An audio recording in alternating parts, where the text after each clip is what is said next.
Hello everyone guys, আজকে আমি চলে আসছি তো আমাদের এক নতুন ভিডিও নিয়ে। তো আজকে আমরা শিখবো কীভাবে আমরা রেজাল্ট শিট নর্মাল করব। তো চলো কথা আমার এই ভিডিও শুরু করা যাক। তো বন্ধুরা, প্রথমে তোমরা দেখতে পাচ্ছ আমার এখানে তো সিরিয়াল নাম্বার দেওয়া আছে। তো এখানে আমরা আসলে আমাদের স্টুডেন্ট অথবা যারা জব করে স্কুলে তার জন্য এটা। তার আসলে আমরা এখানে আমাদের ধরুন একটা ক্লাসে আমরা যে এত স্টুডেন্ট আমরা ওজনের সিরিয়াল নাম্বার দেবো এবং নেম দিয়ে দিব। এরপর আমাদের বাংলা সে পরীক্ষায় কত মার্ক পেলো আমরা সে মার্ক দিব তাদেরকে। প্রত্যেক সাবজেক্ট আমরা তারা মার্ক দিয়ে এখন আমার টোটাল কীভাবে করব। তো এর জন্য আমরা যাব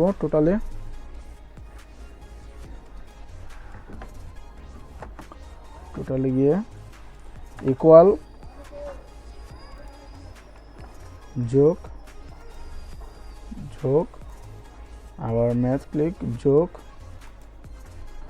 সায়েন্স যোগ সায়েন্স যোগ, ঠিক এমন করে আমার যে সাবজেক্ট প্রত্যেক সাবজেক্ট আমরা এভাবে যোগ করে নিব। এরপর দেবো এন্টার। তো তুমি দেখতে পাচ্ছ আমি অলরেডি স্টুডেন্টের এই টোটাল মার্ক চলে আসছে। তো এখন আস্তে আস্তে বাকি সবগুলো বের করবো এভাবেই।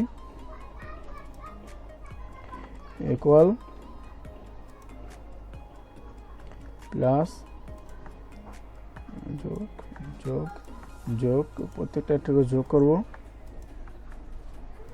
লাস্টের সময় আমরা এন্টার দেবো। তো বন্ধু আমার এখানে দাম কত সময় লাগছে। তো আমরা কী করবো, আমরা এভাবে ক্লিক করে ঠিক এই বক্স কর্নারে ক্লিক করে দেবো। দেখতে সময় চিহ্ন আসতে প্লাস চিহ্ন, প্লাস চিহ্ন আমি ডাবল ক্লিক করবো। তো তুমি দেখতে পাচ্ছ অটোমেটিক আমার সব মার্ক চলে আসছে সিরিয়াল বাই সিরিয়াল। তো আমরা এখানে গিয়ে আমরা যাবো অটোসম, গিয়ে অ্যাভারেজ, এই এন্টার। এবারে এখানে ডাবল ক্লিক করলেই আর পুরো অ্যাভারেজটা বের হয়ে যাবে।